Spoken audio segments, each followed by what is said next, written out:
വാർത്തകളിലേക്ക് ഏവർക്കും സ്വാഗതം. നോക്കാം ഇന്നത്തെ പ്രധാനപ്പെട്ട വാർത്തകൾ.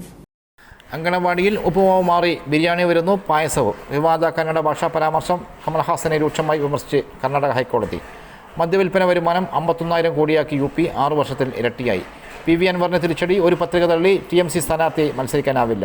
കർണാടകത്തിൽ വൻ ബാങ്ക് കവർച്ച, 59 കിലോ സ്വർണവും പണവും കൊള്ളയടിച്ചു. കൊട്ടിയൂർത്തിത്താടനം, ആരോഗ്യവകുപ്പ് മുന്നൊരുക്കം ഊർജിതമാക്കി.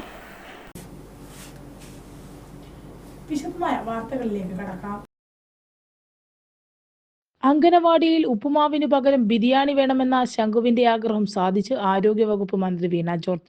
മന്ത്രി അന്ന് പറഞ്ഞത് പ്രകാരം അങ്കണവാടി കുട്ടികൾക്കുള്ള ഭക്ഷണ മെനു വനിതാ ശിശുവികസന വകുപ്പ് പരിഷ്കരിച്ചു. പഞ്ചസാരയുടെയും ഉപ്പിന്റെയും അളവ് കുറച്ചുകൊണ്ട് കുട്ടികളുടെ ആരോഗ്യം ഉറപ്പാക്കി പോഷക മാനദണ്ഡ പ്രകാരം വളർച്ചയ്ക്ക് സഹായകമായ ഊർജവും പ്രോട്ടീനും ഉൾപ്പെടുത്തി രുചികരമാക്കിയാണ് ഭക്ഷണ മെനു പരിഷ്കരിച്ചത്. അങ്കണവാടി കുട്ടികൾക്കുള്ള പ്രഭാത ഭക്ഷണം, ഉച്ചഭക്ഷണം, ജനറൽ ഫീഡിംഗ് തുടങ്ങിയ അനുപൂരക പോഷകാഹാരമാണ് പരിഷ്കരിച്ചത്. ഇതാദ്യമായാണ് ഏകീകൃത ഭക്ഷണ മെനു നടപ്പിലാക്കുന്നത്. പത്തനംതിട്ടയിൽ നടന്ന അങ്കണവാടി പ്രവേശനോത്സവത്തിന്റെ സംസ്ഥാനതല ഉദ്ഘാടനത്തിനാണ് അങ്കണവാടി കുട്ടികൾക്കുള്ള പരിഷ്കരിച്ച മാതൃകാ ഭക്ഷണ മെനു മന്ത്രി വീണ ജോർജ് പ്രകാശനം ചെയ്തത്. ശംഖുവിന്റെ വീഡിയോ ശ്രദ്ധയിൽപ്പെട്ട മന്ത്രി ശംഖുവിന്റെ അഭിപ്രായം പരിഗണിച്ച് ഭക്ഷണ മെനു പരിശോധിക്കും എന്ന് ഉറപ്പു നൽകിയിരുന്നു. തുടർന്ന് വനിതാ ശിശുവികസന വകുപ്പ് വിവിധ തലങ്ങളിൽ യോഗം ചേർന്നാണ് കുട്ടികളുടെ ആരോഗ്യം ഉറപ്പുവരുത്തി ഭക്ഷണ മെനു പരിഷ്കരിച്ചത്. മുട്ട ബിരിയാണി, പുലാവൊക്കെ ഉൾപ്പെടുത്തിയാണ് മെനു ക്രമീകരിച്ചിട്ടുള്ളത്. രണ്ട് ദിവസം വീതം നൽകിയിരുന്ന പാലും മുട്ടയും 3 ദിവസം വീതമാക്കി മാറ്റിയിട്ടുണ്ട്. പരിഷ്കരിച്ച ഭക്ഷണ മെനു അനുസരിച്ച് ഓരോ ദിവസവും വൈവിധ്യമാർന്ന ഭക്ഷണമാണ് നൽകുക. തിങ്കളാഴ്ച പ്രാതലിന് പാൽ, പിടി, കൊഴുക്കട്ട, ഇലയട. ഉച്ചഭക്ഷണത്തിന് ചോറ്, ചെറുപയർ കറി, ഇലക്കറി, ഉപ്പേരി, തോരൻ. പൊതുഭക്ഷണമായി ധാന്യം, പരിപ്പ് പായസം. ചൊവ്വാഴ്ച പ്രാതലിന് ന്യൂട്രി ലഡു. ഉച്ചയ്ക്ക് മുട്ട ബിരിയാണി, മുട്ട പുലാവ്. Fruit cup. പൊതുഭക്ഷണമായി റാഗിയട. ബുധനാഴ്ച പ്രാതലിന് പാല്, പിടി, കൊഴുക്കട്ട, ഇലയട, കടലമിഠായി. ഉച്ചയ്ക്ക് പയറ്, കഞ്ഞി, വെജ് കിഴങ്ങ് കൂട്ടുകറി, സോയ ഡ്രൈ ഫ്രൈ. പൊതുഭക്ഷണം idli, sambar, puttu, green peas curry. വ്യാഴാഴ്ച രാവിലെ റാഗി, അരി അട, ഇലയപ്പം. ഉച്ചയ്ക്ക് ചോറ്, മുളപ്പിച്ച ചെറുപയർ, ചീരത്തോരൻ, സാമ്പാർ, മുട്ട ഓംലേറ്റ്. പൊതുഭക്ഷണമായി അവൽ, ശർക്കര, പഴം മിക്സ്. വെള്ളിയാഴ്ച പ്രാതലായി പാൽ, കൊഴുക്കട്ട. ഉച്ചഭക്ഷണമായി ചോറ്, ചെറുപയർ കറി, അവിയൽ, ഇലക്കറി, തോരൻ. പൊതുഭക്ഷണമായി ഗോതമ്പ് നുറുക്ക്, പുലാവ്. ശനിയാഴ്ച രാവിലെ ന്യൂട്രി ലഡു. ഉച്ചയ്ക്ക് വെജിറ്റബിൾ പുലാവ്, മുട്ട റൈത്ത. പൊതുഭക്ഷണമായി ധാന്യം, പായസം എന്നിവ നൽകുന്നതാണ്. ഓരോ വിഭവങ്ങൾ തയ്യാറാക്കുന്നതിനുള്ള ചേരുവകളും അവയിലടങ്ങിയിരിക്കുന്ന ഊർജം, പ്രോട്ടീൻ എന്നിവടങ്ങിയ പോഷകമൂല്യവും ഉൾപ്പെടുത്തിയുള്ള വിവരങ്ങളും ഭക്ഷണ മെനുവിൽ ഉൾപ്പെടുത്തിയിട്ടുണ്ട്. കമൽഹാസന്റെ തമിഴിൽ നിന്ന് കന്നഡ പിറന്നു പരാമർശത്തിന് കർണാടക ഹൈക്കോടതിയുടെ രൂക്ഷ വിമർശനം. താങ്കൾ ഒരു ചരിത്രകാരനോ ഭാഷാ പണ്ഡിതനോ ആണോ എന്നും എന്തിന്റെ അടിസ്ഥാനത്തിലാണ് നിങ്ങൾ സംസാരിച്ചതെന്നും നടനോട് കോടതി ചോദിച്ചു. തഗ് ലൈഫിന്റെ പ്രദർശനം കർണാടകയിൽ നിരോധിക്കാനുള്ള നീക്കത്തിനെതിരെ കമൽഹാസൻ നൽകിയ ഹർജി പരിഗണിക്കവെയാണ് നടനെതിരെ ഹൈക്കോടതി രൂക്ഷ വിമർശനം ഉയർത്തിയത്. ജലം, ഭൂമി, ഭാഷ ഇവ പൗരന്മാരുടെ വികാരമാണ്. അതിനാൽ ഒരാൾക്കും ഇത്തരം വികാരങ്ങളെ വ്രണപ്പെടുത്താൻ അവകാശമില്ലെന്നും കോടതി വ്യക്തമാക്കി. നിങ്ങൾ ക്ഷമ ചോദിക്കുന്നില്ലെങ്കിൽ എന്തിനാണ് സിനിമ കർണാടകയിൽ പ്രദർശിപ്പിക്കണമെന്ന വാശിയെന്നും കോടതി ചോദിച്ചു. കർണാടകയിൽ തഗ് ലൈഫ് കാണാൻ ആഗ്രഹിക്കുന്നവരുടെ അവകാശങ്ങൾ നിഷേധിക്കരുതെന്ന് ഹർജിക്കാരനു വേണ്ടി ഹാജരായ മുതിർന്ന അഭിഭാഷകൻ അഡ്വക്കേറ്റ് ധ്യാൻ ചിന്നപ്പ ചൂണ്ടിക്കാട്ടി. ഇതിനവർ ചിത്രം കാണണമെന്ന് ആവശ്യപ്പെട്ട് കോടതിയെ സമീപിക്കട്ടെ എന്നായിരുന്നു കേസ് പരിഗണിച്ച ബെഞ്ചിന്റെ മറുപടി. കർണാടകത്തിൽ വൻ ബാങ്ക് കവർച്ച.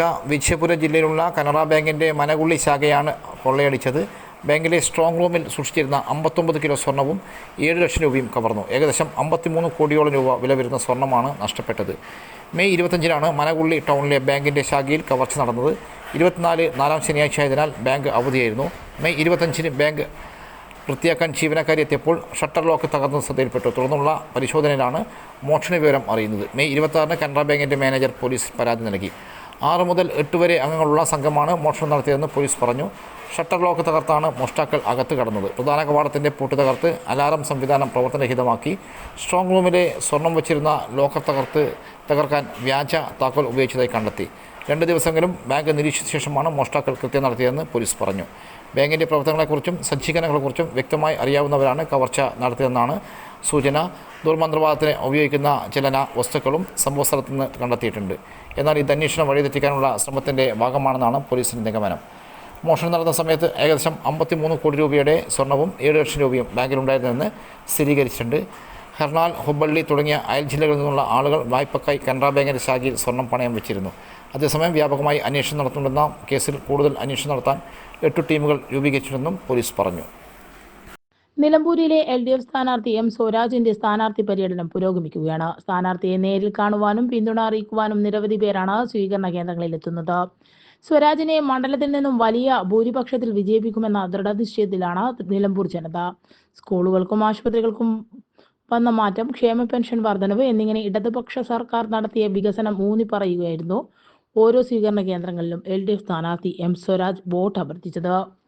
6 വർഷം കൊണ്ട് ഉത്തർപ്രദേശിൽ മദ്യവിൽപ്പനയിൽ നിന്നും ലഭിക്കുന്ന വരുമാനം ഇരട്ടിയാക്കി. ഇതോടെ മദ്യവിൽപ്പന വഴി ലഭിക്കുന്ന വരുമാനത്തിൽ UP 1-ാം സ്ഥാനവും നേടിയിരിക്കുകയാണ്. മദ്യവിൽപ്പനയിലൂടെ എങ്ങനെ കോടികൾ സമ്പാദിക്കാമെന്ന ഉത്തർപ്രദേശ് സർക്കാരിന്റെ നയരൂപീകരണം തന്നെയാണ് ഇതിന് കാരണമായത്. മദ്യവിൽപ്പന കൂട്ടാൻ സർക്കാർ എല്ലാ സൗകര്യങ്ങളും ഒരുക്കി.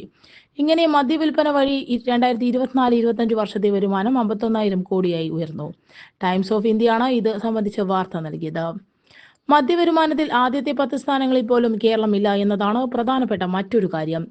UP 5 വർഷമായി മദ്യത്തിന് വില കൂട്ടിയില്ല. ഡിമാൻഡ് വർദ്ധിപ്പിക്കാനുള്ള പ്രവർത്തനങ്ങൾ നടത്തിയാണ് മദ്യവിൽപ്പനയിൽ UP 1-ാം സ്ഥാനത്തെത്തിയതെന്നും വാർത്തയിൽ പറയുന്നു. എക്സൈസ് ഡ്യൂട്ടി വരുത്തിയ മാറ്റവും ബിയറും വിദേശ മദ്യവും ഒരുമിച്ച് ഔട്ട്ലെറ്റ് വഴി വിൽക്കാനുള്ള തീരുമാനവും വൻ വിൽപ്പനയാണ് കാരണമായത്. ബിയറും വിദേശ മദ്യവും ഒഴിച്ച് വിൽക്കാൻ തീരുമാനിച്ചതാണ് പ്രധാന നേട്ടമെന്ന് UP എക്സൈസ് കമ്മീഷണറും വ്യക്തമാക്കി. നിലമ്പൂരിൽ വീണ്ടും മത്സരിക്കാനിറങ്ങിയ അൻവറിന് കനത്ത തിരിച്ചടി. സമർപ്പിച്ച 2 പത്രികകളിൽ ഒരെണ്ണം തള്ളി. തൃണമൂൽ കോൺഗ്രസ് ചിഹ്നം ചേർത്ത് നൽകിയ പത്രികയാണ് തള്ളിയത്. ഇതോടെ TMC സ്ഥാനാർത്ഥിയായി മത്സരിക്കാനാകില്ല. സ്വതന്ത്രനായി നൽകിയ പത്രിക അംഗീകരിച്ചിട്ടുണ്ട്. അതിനാൽ തൃണമൂൽ കോൺഗ്രസ് സ്വതന്ത്രമായി മത്സരിക്കാൻ സാധിക്കും. കേരളത്തിൽ തൃണമൂൽ കോൺഗ്രസ് രജിസ്റ്റേർഡ് പാർട്ടിയല്ല എന്ന സാങ്കേതിക പ്രശ്നം നിലനിൽക്കുന്നുണ്ട്. കോട്ടയം മലബാർ HSSൽ സ്കൂഫെ പദ്ധതി ജില്ലാ പഞ്ചായത്തിൻ്റെ വാർഷിക പദ്ധതിയിൽ ഉൾപ്പെടുത്തി ഹൈസ്കൂൾ ഹയർ സെക്കൻഡറി സ്കൂളിൽ നടപ്പിലാക്കുന്ന കഫേ അറ്റ് സ്കൂൾ പദ്ധതി Kottayam Malabar higher secondary school തുടക്കമായി. ജില്ലാ പഞ്ചായത്ത് ക്ഷേമകാര്യ standing committee chairman VK Suresh Babu ഉദ്ഘാടനം ചെയ്തു. കുട്ടികൾ അനാവശ്യമായി സ്കൂൾ കോമ്പൗണ്ടിന് പുറത്തു പോകുന്ന ഒഴിവാക്കി അവർക്ക് ശുദ്ധവും ഗുണനിലവാരമുള്ള ഭക്ഷണ പദാർത്ഥങ്ങൾ ലഭ്യമാക്കുക എന്ന ലക്ഷ്യത്തോടെ കുടുംബശ്രീയുടെ നേതൃത്വത്തിലാണ് പദ്ധതി ആരംഭിച്ചത്. കോട്ടയം മലബാർ ഗ്രാമപഞ്ചായത്ത് പ്രസിഡന്റ് C. രാജീവൻ അധ്യക്ഷനായി. കുടുംബശ്രീ ജില്ലാ മിഷൻ കോർഡിനേറ്റർ M. വിജയൻ പദ്ധതി വിശദീകരിച്ചു. ഗ്രാമപഞ്ചായത്ത് വൈസ് പ്രസിഡന്റ് M. ധർമ്മജ, വികസനകാര്യ standing committee chairman VK Aboobacker, ക്ഷേമകാര്യ standing committee chairperson P. Jisha, ആരോഗ്യ വിദ്യാഭ്യാസ standing committee chairman Dileep Kumar, CDS chairperson K. Shiny, AK. Sufeera, PP. Sajitha, school principal M. Lalitha, പ്രധാന അധ്യാപിക ഷീജ പൊന്നേൻ, കുടുംബശ്രീ അസിസ്റ്റന്റ് മിഷൻ ജില്ലാ കോർഡിനേറ്റർ K. വിജിത്ത്, ജില്ലാ പ്രോഗ്രാം മാനേജർ ആര്യശ്രീ, ഋജിരാജ്, മഞ്ജുഷ തുടങ്ങിയവർ പങ്കെടുത്തു. ദീർഘകാലമായി കേരളത്തിലെ ജനങ്ങൾ കാത്തിരുന്ന അങ്കമാലി ശബരിമല റെയിൽപാത ഉടൻ യാഥാർത്ഥ്യമാകുമെന്ന് സംസ്ഥാന റെയിൽവേ കായിക മന്ത്രി V. അബ്ദുറഹ്മാൻ. ഭൂമി ഏറ്റെടുക്കൽ നടപടികളുമായി ബന്ധപ്പെട്ട കാര്യങ്ങൾക്കായി റെയിൽവേയുടെ വിദഗ്ധ സംഘം ജൂലൈയിൽ കേരളത്തിലെത്തുമെന്നും അദ്ദേഹം പറഞ്ഞു. കേന്ദ്ര റെയിൽവേ മന്ത്രി അശ്വിനി വൈഷ്ണവുമായി മുഖ്യമന്ത്രി പിണറായി വിജയന്റെ നേതൃത്വത്തിൽ മന്ത്രി V. അബ്ദുറഹ്മാൻ, ഡൽഹിയിലെ കേരളത്തിൻ്റെ പ്രത്യേക പ്രതിനിധി K. V. തോമസ് എന്നിവർ നടത്തിയ ചർച്ചയിലാണ് ഇക്കാര്യം തീരുമാനമായത്. സ്ഥലം ഏറ്റെടുക്കലുമായി ബന്ധപ്പെട്ട് വഴിയാധാരമായ 100 കണക്കിന് കുടുംബങ്ങളുടെ പ്രശ്നങ്ങൾക്ക് ഇതോടെ പരിഹാരമാകും. എത്രയും പെട്ടെന്ന് റെയിൽപാത പൂർത്തീകരിക്കാനാണ് സർക്കാർ ശ്രമിക്കുന്നത്. വർഷങ്ങളായി മുടങ്ങിക്കിടക്കുന്ന അങ്കമാലി ശബരി റെയിൽപാതയ്ക്കാണ് ഇപ്പോൾ സർക്കാർ മുന്തിയ പരിഗണന നൽകുന്നത്. രണ്ടാമതായി റെയിൽവേയുടെ 3-4 പാതകൾ നിർമ്മിക്കാനാണ് മുൻഗണന കൊടുക്കുന്നത്. അതിനായുള്ള കാര്യങ്ങൾ വേഗത്തിലാക്കാനും കേന്ദ്ര റെയിൽവേ മന്ത്രിയോട് മുഖ്യമന്ത്രി അഭ്യർത്ഥിച്ചു. ജനം ഏറെ ആഗ്രഹിച്ച ഒരു പദ്ധതി നടപ്പിലാക്കാനാവുന്നതിൽ കേരള സർക്കാരിന് അഭിമാനമുണ്ടെന്നും മന്ത്രി V. അബ്ദുറഹ്മാൻ പറഞ്ഞു. ഡയപ്പർ ക്യാമ്പയിന് തുടക്കമായി. Samagra Shiksha Keralam, Kannur junior chamber international എന്നിവയുടെ സംയുക്താഭിമുഖ്യത്തിൽ നടത്തുന്ന ഡയപ്പർ ക്യാമ്പയിന്റെ ജില്ലാതല ഉദ്ഘാടനം അസിസ്റ്റന്റ് കളക്ടർ എഹ്ദേദ മൊഫസർ നിർവഹിച്ചു. ഗൃഹാധിഷ്ഠിത വിദ്യാഭ്യാസം നടത്തുന്ന ജില്ലയിലെ കുട്ടികൾക്ക് ആവശ്യമായ ഡയപ്പർ ശേഖരിക്കുന്നതിന്റെ ഭാഗമായാണ് ക്യാമ്പയിൻ സംഘടിപ്പിക്കുന്നത്. കിടപ്പിലായ കുട്ടികൾക്ക് വീടുകളിലെത്തി വിദ്യാഭ്യാസം നൽകുക എന്നത് അവരുടെ ജീവിതത്തെ തൊട്ടറിയുന്നതിന് തുല്യമാണെന്നും ആരും അറിയാതെ പോകുന്ന ആവശ്യങ്ങൾ കണ്ടറിഞ്ഞ് അതിനുവേണ്ട പ്രവർത്തിക്കുന്നവരെ അഭിനന്ദിക്കുന്നുവെന്നും അസിസ്റ്റന്റ് കളക്ടർ പറഞ്ഞു. കിടപ്പ് രോഗികളും ഭിന്നശേഷിക്കാരുമായി നിരവധി വിദ്യാർത്ഥികളാണ് ഡയപ്പർ ഇല്ലാതെ ബുദ്ധിമുട്ടുകൾ അനുഭവിക്കുന്നത്. ദിവസേന ഉപയോഗിക്കുന്ന 8 ഡയപ്പറുകൾക്ക് 4,000 രൂപ വരെ ചെലവുണ്ട്. സാമ്പത്തികമായി പിന്നോക്കം നിൽക്കുന്ന രക്ഷിതാക്കൾക്ക് ഇത്തരം ചെലവുകൾ ബുദ്ധിമുട്ടേറിയതാണ്. ഇത്തരമൊരു സാഹചര്യത്തിലാണ് ഹാൻഡ് ഓഫ് ഹോപ്പ് എന്ന പേരിൽ SSKയുടെ ജെസ്സിയുടെയും നേതൃത്വത്തിൽ ഡയപ്പർ ശേഖരണം നടത്തുന്നതെന്ന് SSK ജില്ലാ പ്രോഗ്രാം ഓഫീസർ EC വിനോദ് പറഞ്ഞു.